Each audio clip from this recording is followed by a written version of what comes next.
That's really interesting. So far we've talked about two of the dominant discourses that you mentioned in your book. The third dominant discourse is the one of reflective practice. And in our first week, we talked about reflection as a form of learning. But in your book, you mentioned that reflective practice is a particularly popular discourse in higher education, particularly on initial teacher education programs. Can you explain to us why it's so popular in that particular area? Well, I think the idea of reflecting on our practice, of thinking about what we're doing and trying to be, better or more effective, whatever we want to call it, it's not a new one. I think it's what teachers do. But I think it's kind of became sort of ratified, or it was given weight certainly by a lot of research and writing, particularly in the 80s and into the 90s.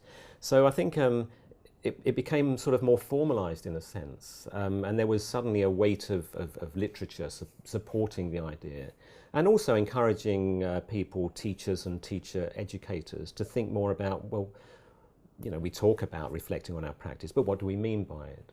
Let's explore the different kinds of reflection we might undertake or encourage our students to undertake. Let's think of what it might be for.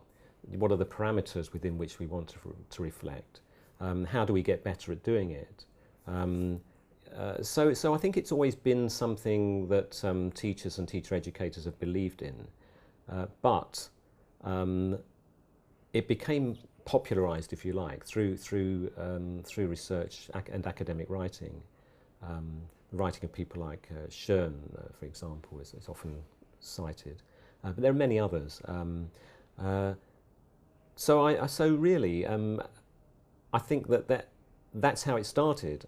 I think the idea became sort of consolidated during the 90s, almost in resistance to the introduction of the competencies discourse, as we called it, which was basically central government deciding what teacher education should be, what it should focus on, what it was really about, what teaching was about, what learning was about, and identifying a kind of competence-based model. That competence-based model didn't really include in any detail the idea of reflection on practice. I seem to remember the last competence, or towards the end, there was a statement, something like, teachers should also reflect on their practice, which wasn't really, it was really a kind of lukewarm acknowledgement rather than something of central importance. And I think that probably that kind of lukewarm response itself, produced a sort of equal and opposite reaction, if you like. So people were asking, people like myself were saying, well, why is reflection on practice, being so kind of overlooked or marginalized in this way? And so in itself, that perhaps encouraged us to make a stronger case and to develop the work in order to try and get it included in more in policy development and government thinking. And so how does reflecting on practice help somebody become a better teacher? Well, I'm tempted to say, how can we ever become better at what we're doing if we don't reflect on our practice? It goes back to this idea of becoming, I think. If we don't reflect on what we're doing, then I think we're likely to get stuck, and we're going to get stuck into this notion of being. So we have to be careful about what we mean by reflection, I think, as well. I mean, one of the problems with reflection being half-heartedly included in competencies was that then student teachers, for example, had to provide evidence that because everything you have to provide evidence for. Well, you can provide evidence of lesson planning you can just produce your lesson plans in a folder. How do you produce evidence that you're reflecting on something? Well, of course, the easiest, most economic way of doing this is to have something written down. So evidence of reflection on practice then, I think, became a matter of, at the end of the day, sitting down and writing kind of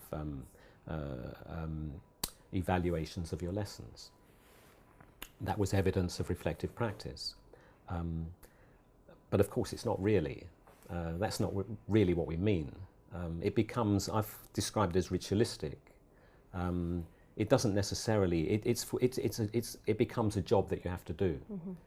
Here's the evidence, okay, I've completed that competence. So it really distracts us, I think, from what reflection is really about. And reflection is really about challenging, I think it's really about challenging the assumptions that you bring with you into teaching. It's trying to question how you do things in order that you might do them differently and we hope better. Or of course it might reinforce your belief in what you're doing. But it has to be proper reflection, I think. It has to be authentic reflection, which I think is very hard to, it's very hard to provide some sort of concrete evidence to somebody else that you're doing it. And I think that's a real problem, actually. Because if you live in a world in which you're constantly having to prove that you've done something, the things which it's hard to prove that you've done, that they become marginalised in your own practice and in your own thinking.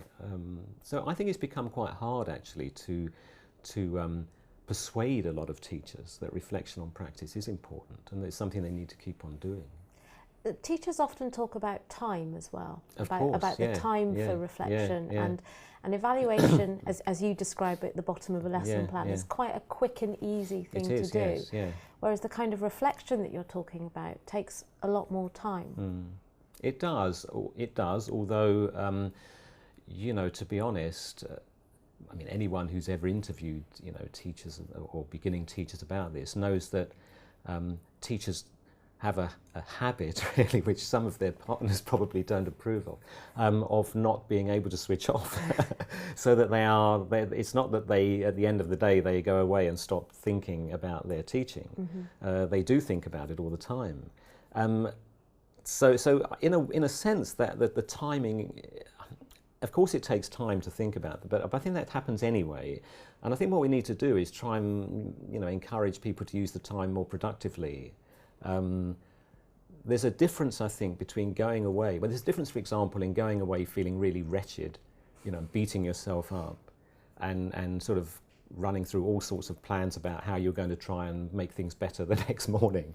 And there's a difference between that and going away and thinking, perhaps a little bit more calmly, and I hesitate to say it, but perhaps more objectively in a sense about what's happened and what you might do, and focusing on thinking about the teaching and learning, thinking about how you might do things differently in the future. So, the idea of reflective practice, to go back to the initial question, one of the ways in which it helps, I think, is to provide a more positive alternative and a more potentially productive alternative to what often happens, which is just going away and feeling really awful, about something that's happened, or even going away and feeling euphoric about something that went well, and then not really, thinking about it, or thinking about how it went well, how it went badly, what you might do differently in the future, and so on. So how would the type of reflection that you're talking about, how would that be different from just thinking about what's happened during the day? Well, because it's, I think, in two ways. First of all, it focuses more on questioning your own teaching, I suppose, and it also focuses. It's also more sort of future-oriented as well. It doesn't just look back at what happened, or you don't just think about what happened in the day. You think about it in a way which is going to feed into what you do in the future. In fact, when we talk about reflective practice, for a lot of people, there is no difference between thinking about their teaching and reflecting on their teaching. It's because some people think in a particular way about their teaching anyway. They think reflectively anyway about their teaching. They go away at the end of the day, perhaps. They think about what happened, not just that day, but any day, and they try and look forward to how they might do things in the future, things that worked, how they might develop those, things that didn't work, why didn't they work, how might I do things differently next time, do I need to prepare something differently, do I need to respond to somebody in a different way. I think, you know, and it's not just about sort of lesson planning and so on, it's also about, you know, the interactions we have with students, the sort of emotional aspects of things, you know. That is often, I think, what upsets teachers most. You know, if they have a confrontation with a student, or if a class just seems to go completely out of hand, it's very easy to just feel bad and not quite to know what to do. Reflection is more about regrouping, I think, and thinking, well, you know, this is not satisfactory. What am I going to do? And again, I'm not just going to focus on me. I'm going to focus on some of the things that I might do in order to make things better or different. So it's very much the idea that we focus on what we do, what we do that's different, rather than, you know, thinking too much about, you know, me. You know, do I need to change? Do I need to? So again, you kind of find a space to focus on the important thing, which is, you know, the student's learning.